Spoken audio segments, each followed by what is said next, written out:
Coogs House. All right, so Houston Cougar football is 7-4, and once we were told by University President Renu Couture that Dr. Renu Couture that we wanted to be in a place where we were firing coaches for going just 8-4.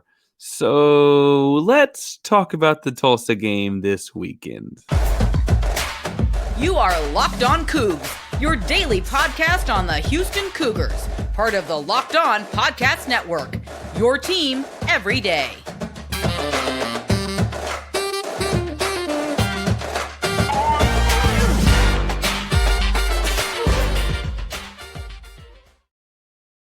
Welcome to Locked On Cougs, daily podcast over at your Houston Cougars. I'm your host, Houston-born teacher and coach Parker Ainsworth, to break down all things Cougs. If you're a U of H fan or just a hater came to stop by, please be sure to hit subscribe down below and make sure you get the podcast each day to listen to the latest on the Cougs all year long. If you're subscribed, our podcast should pop up in your newsfeed each day, so you can make sure to make Locked On Cougs your first listen of the day. Welcome to the YouTube channel. I was kind of grooving there.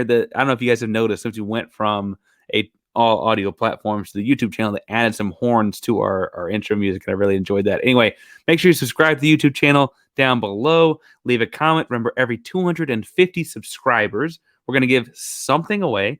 This time, we're giving away a Marcus Sasser t-shirt made by an artist we're actually going to get to talk to. He's got a whole Etsy shop based on U of H basketball. We're going to talk to him later this week. I'm going to be giving one of his shirts away to a listener. To be entered, you just have to make sure we get to 250 subscribers, so make sure you hit subscribe down below, and B, make sure you leave a comment on the video. We're only going to give it to someone who leaves comments on videos. If you can't think of something to say, and this is one of my favorite questions, tell us if you think a Pop-Tart is some form of a ravioli.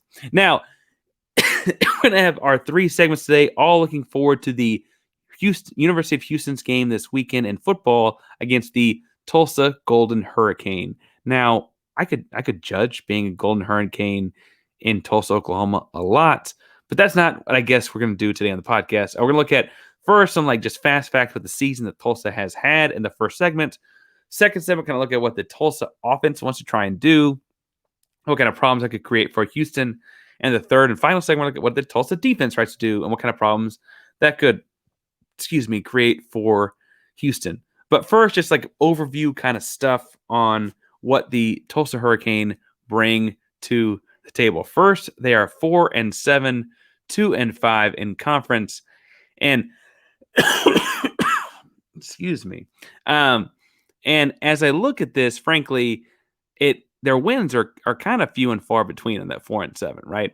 They beat Northern Illinois early in the season, a MAC team, Little Maction. Went their way. They beat Jacksonville State, which is not a Division 1A team or Division 1 FBS team, right? They beat Temple, and we saw what Temple looks like. And they beat South Florida, and we've seen what South Florida looks like. They've lost a lot of close games, I want to say, right? I think of, losing to Ole Miss 27-35 at Ole Miss as being a fairly close football game. They lost at Wyoming 37-40. That's a fairly close football game. However, they've also lost, one notably not so close football game to Navy, 21-53. Now, I think that's interesting because it kind of lays out the overall wide span look of this Tulsa football team, right? They've kind of had their own, even though they've had a lot of losses, up and down season, and I don't think we're immune to relating to that for sure, right? When I think about the way the Houston Cougar season has gone, frankly, before that Memphis game, there's a lot of down, and then frankly since then it's been a lot of up, with one really, really big down, and the SMU game being, I guess, the big down as of late, and I guess that's why this feels like it might be a closer game than it ought to be. I don't know. Tell me in the comments if you think I'm wrong there, but maybe it will be. In general, Tulsa's getting 269 yards passing, 141 yards rushing for just over 400 yards. They're giving up 190 passing and giving up 215 rushing. I think the number is fairly heavily swayed on the season based on the Navy game. Their losses, like I said, Wyoming, Ole Miss, Navy, Cincinnati, SMU, Tulane, and Memphis. Statistically speaking, and looking at grades on Pro Football Focus or grades on different analytical websites and stuff like that. I'm pulling on Tulsa to kind of get my information. It looks like in the majority of the games that they've played, even games that they've won, they've had trouble blocking up front for like pass blocking. They've run the ball okay, but they've had trouble pass blocking. Basically every game except for their game against USF, their Pro Football Focus grades were actually okay on that. But generally speaking, their pass blocking grades out fairly poorly, which is kind of looking at their season as a whole, right? I picked a couple games to talk about in a second to look at, but on their season as a whole, like that's, I think, worth noting. The weakest part of their defense is in the running game and in the box. And I think what's interesting there is they still run an odd front with a lot of times you'll see in spread offenses only having 5 guys in the box. When we get more into like the nitty gritty stuff, I'll tell you why I think that's a big advantage for the Houston Cougars later. They've played 2 quarterbacks over the course of the season. I kind of have my thoughts as to who I bet Houston sees, but they've been going back and forth a lot. But regardless of who it is, they've only completed 34% of the passes with pressure. And that's not to say that it's just blitz pressure either, right? And so that to me is like the kind of game where if Sack Avenue eats because they got bad pass blocking and they have so much pressure and they do so badly with pressure, this could be our way in a hurry, right? Feels like the best blocking player on their team is ironically a guy named Ethan Hall, who's a tight end, right? I think it's kind of game. I mentioned this just now, but Sack Avenue is going to have a good day. The D-line is going to have a good day. I will say, if you're looking for like one name of a guy that you need to be like, watch this guy, locked in on this guy. The guy is Keelan Stokes, wide receiver who gets the vast majority of the targets, a big play kind of potential. I also have a guy named Isaiah Epps, who is like a speedy type of receiver. Both guys offensively are very, very strong. And we'll get more than a second. But in studying for these guys, I looked at a bunch of analytical data across the board. And then I pulled up game tape from the USF game, the most recent game, and a win. And then the Ole Miss game, because it had like pro speed. And I want to see what they did with pro speed, because I think we've got some. And then Northern Illinois, because bluntly, it was another game that they won, and there aren't a whole lot of those to pick from. So those are the games I looked at, because I think those are kind of things that if I were Dana Holgorsen, head coach Dana Holgorsen, I would be looking at, because frankly, I'd be trying to hold on to my job. And if I was not able to hold on to my job, I'd be going to linkedinjobs.com to figure out what I could do instead. Now, these days, every new potential hire can feel like a high stakes wager for your small business. You're going to be 100% certain that you have to access the best qualified candidates available. That's why you have to check out LinkedIn Jobs. LinkedIn Jobs helps you find the right people for your team faster and for free. Once you've got the profile set up, then you just have to add the purple hashtag hiring frame to your LinkedIn profile to spread the word that you're hiring. Simple tools like screening questions make it easy to focus on candidates with just the right set of skills and experience, so you can quickly prioritize who you'd like to interview and hire. It's why small businesses rate LinkedIn Jobs the number one delivering quality hires versus the leading competitors. LinkedIn Jobs helps you find the quality candidates you want to talk to faster. Post your job for free at linkedin.com/lockedoncollege. That's linkedin.com/lockedoncollege to post your job for free. Terms and conditions apply. Now, what I think is interesting there is that, like, bluntly, we are talking about this as if Holgorsen's job could be on the line, because we're all alluding to that quote from back in, like, I think it was the Applewhite days, right, when President said that, like, theoretically, we want to be a program where we're firing coaches for going 8-4, like the way that, UT Austin does that, or Oklahoma will do that, or, there's talk at Alabama, like, is it time for Nick Saban to move on because they've had 2 losses this season, right? Like, theoretically, big time programs do that, and theoretically, Houston has continued to gain resources and steam towards becoming one of those big time programs. And so, if we're looking at like how a big time program would prepare for this Tulsa game, I think, frankly, in looking at their offense, it's the kind of game where like associate head coach and defensive coordinator Doug Belk ought to be looking to pitch a shutout. And I don't say that just because of the ECU game. I say that because, frankly, Houston's kind of had some skids in the middle of the season, and you kind of hope that like those things are behind us, right? Like, obviously giving up 77 points to SMU. We hope that's the anomaly, right? But then turn the next week, giving up 36 to Temple doesn't speak highly on your adjustments in between, right? Obviously, like we talked about speed at South Florida and like how that was 27 points or whatever. It was really felt like 14 to Navy for a lot of the game. It ended up being 20. I just look at this and I'm like, this is kind of the time where I'm not saying I've ever advocated for like getting rid of Doug Belk, but like he kind of needs to have his defense step up. So when I look at the Tulsa offense, I looked at it from a standpoint of like, if I were having my team step up, what kinds of things would I have to take away? And frankly, it looked like to me their marquee run play, right? They run for 140 yards a game, and they have one of their quarterbacks, the guy I think that we'll see is kind of Braxton. I think that he's also a fairly decent running threat after watching a couple games. They look like they like to run a lot of like inside short trap. So what you got there is you've got center guard tackle, you have like center guard blocking down, tackle blocking on the end. You see like you leave a defensive tackle unblocked, and then you pull the backside guard and trap him. It's a little bit different than a traditional power play where you'd be blocking either the end or the linebacker with that puller. It hits a lot faster, right? And they hit that kind of stuff really, really fast downhill and get their running backs going downhill right now. Now, I think what's interesting in that is that like their running back is Jordan Ford, I believe, is a starter. He gets a lot of the touches if he's not. And Jordan Ford has some of that downhill speed between the tackles. He's also, however, really high runner. Like he has really long legs, and he's really like think about like classic. He's not Eric Dickerson, but think about that kind of a build, right? He's got long legs, high top runner, and I kind of feel like he almost like has to be running downhill, or else the stride length kind of works against him. Like if you get him running side to side, obviously that's what every defense wants, but it's also like he takes only a handful of strides, he's at the sideline already, right? Whereas like right now downhill, he's using those stride lengths to like eat up yards, and I think that's part of the inside trap stuff. I noticed though that they blocked better on the trap stuff and run blocking than the zone stuff. So like inside zone was not really a very good play for them, even in their wins.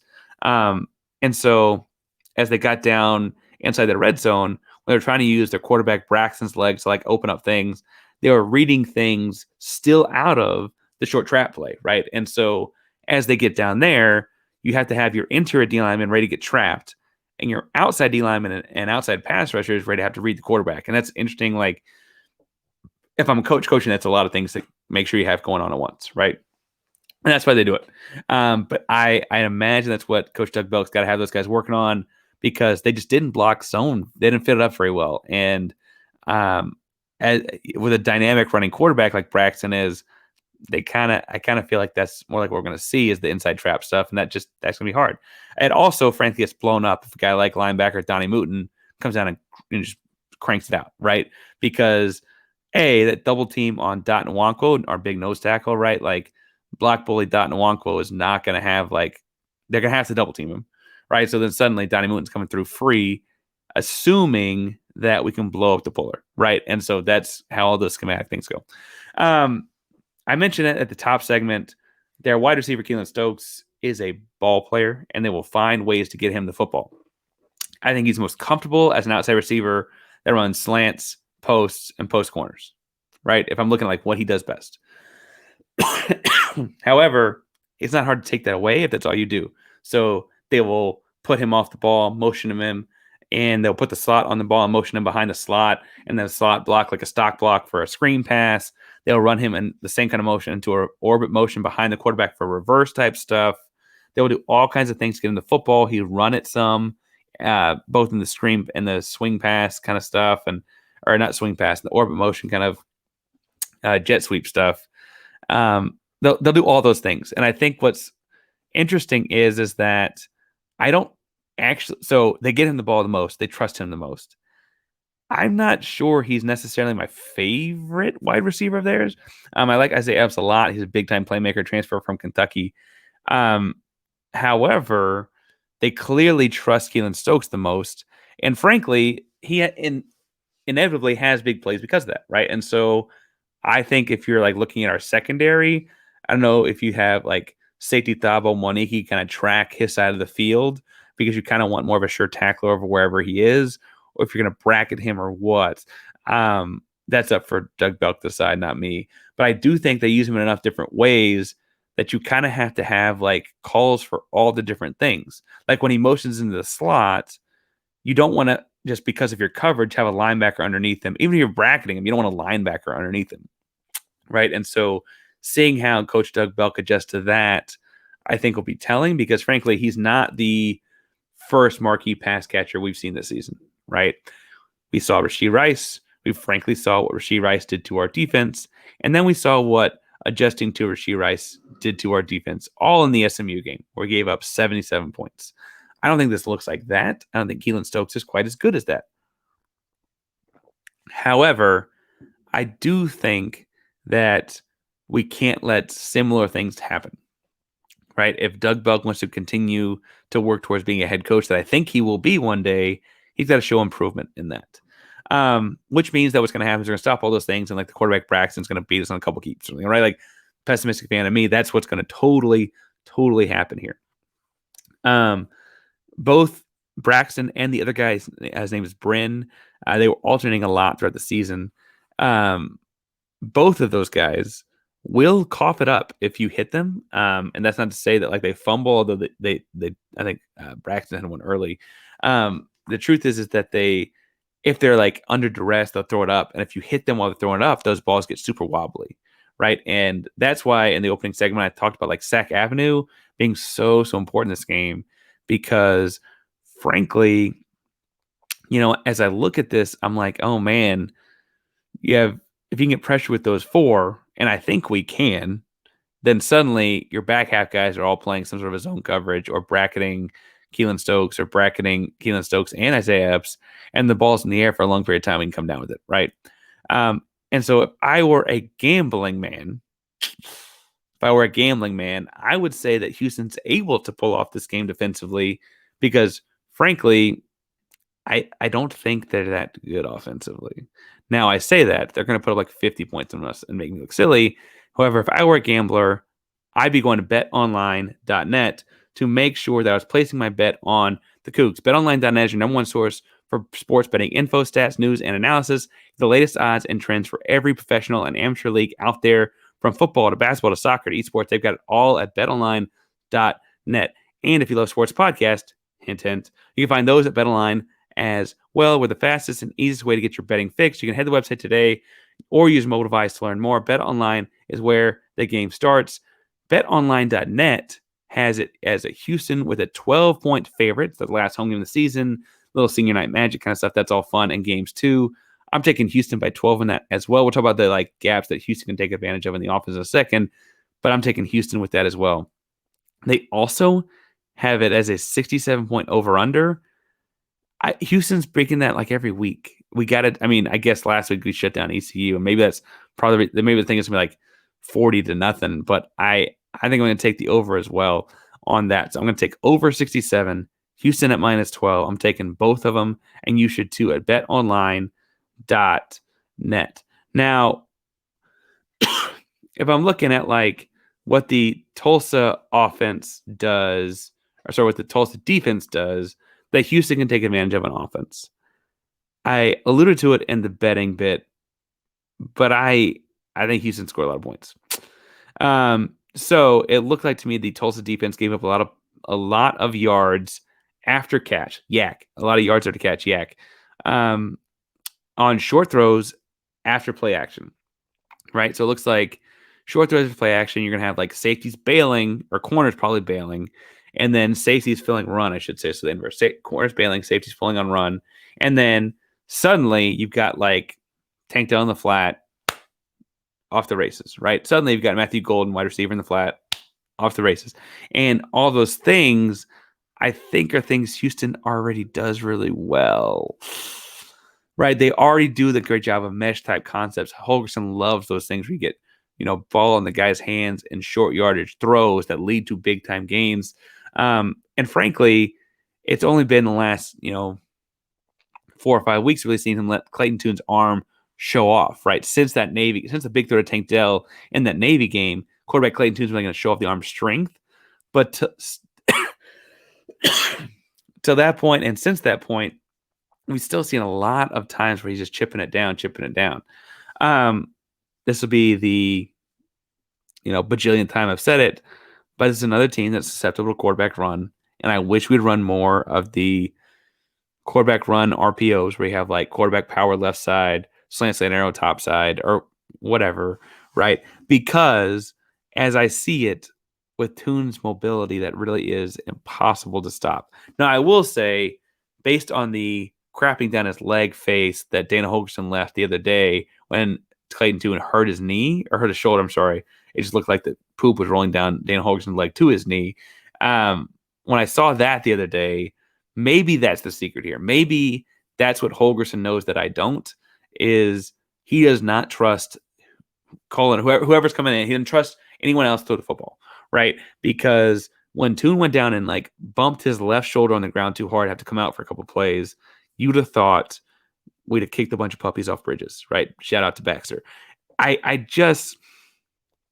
It's such an incredible weapon to have with a guy as mobile as Tune is, that defenses still don't seem to react to being very mobile, that I don't understand why we're not using it more, right? Why can't we use that more? Now, with that said, I do think that the other places you can run the football against these guys are, battling off the edges. Running back speed, we saw, I watched the Ole Miss game, I said for some pro speed. So like Tajon Henry, our running back, kind of has a little bit of that. Ole Miss got the edge really, really easily. And so, I wonder if that's going to be kind of thing that Houston can do as well. As far as like other things that I kind of lumped special teams into defense, and USF did get an onside kick. They have a number of different like misdirection, tricky things on their offense side of the ball. I think Belk should be ready for.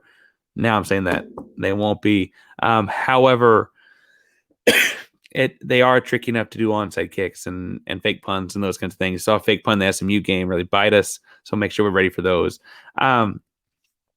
This comes back to another game, though, where I think Houston's got 3 wideouts that have pro speed, right? Tank Dell could be a pro this time next year. Matthew Golden's a freshman. Dude's got it, right? Not just because he had the game-winning catch a couple weeks ago. Like, he's got it, right? Keyshawn Carter also got it. And suddenly, we didn't even mention Sam Brown, right? Suddenly, Houston's got this speed at receiver that is going to be, I think, really, really important in this Tulsa game. Okay, so be ready for UFH to take advantage of that on the edges. And that's not to say that, like, I think to this point, you've seen teams take advantage of Tulsa with these short throws for long gains. I could see them pulling their coverage up, and that's when you see the post corner to Tank Dell that we saw so pretty last week. That's when you see the streak post combination that opens up Matthew Golden for a touchdown, right? That's where you start to see those type of combinations once you pull the defense up with some of that kind of stuff and hurt them, because we know that Clayton Tune's going to throw the ball 50 times, right? Like, he throws the ball 50 times a game, win, lose, tie, draw, right? So I have a feeling that that's going to be how this game goes, even though I think there's money to be made with him running the ball and all those kinds of things, right? So that's where I'm thinking this game's going to go. If you think differently, make sure to find me on Twitter at Painsworth512, PAINSWORTH512. I'm happy to talk all things Cougs, football, basketball. The volleyball team is one of the best teams in the country.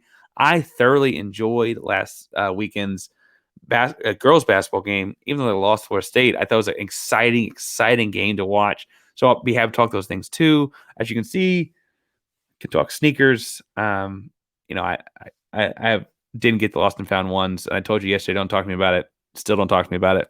But happy to talk the sneakers or the Rockets or the Astros World Series or whatever. I guess we can talk Texans if you really want to, or whatever you want to talk about. But you can do all those things at Painsworth512. Thank you so much for listening to Locked on Cougs and making us your first listen today. If you're looking for a second listen of the day, let me recommend Locked on Rockets. Locked on Rockets is all about the Houston Rockets. Jackson, it's a great show. And the Houston Rockets are in a rebuilding season. And frankly, they're kind of like roughly the same age as the Houston Cougar basketball team. So make sure you go check them out as well. Thank you so much again for making Locked on Cougs first listen of the day. Locked on Cougs is a proud member of the Locked on Podcast Network, your team every day. Go Cougs.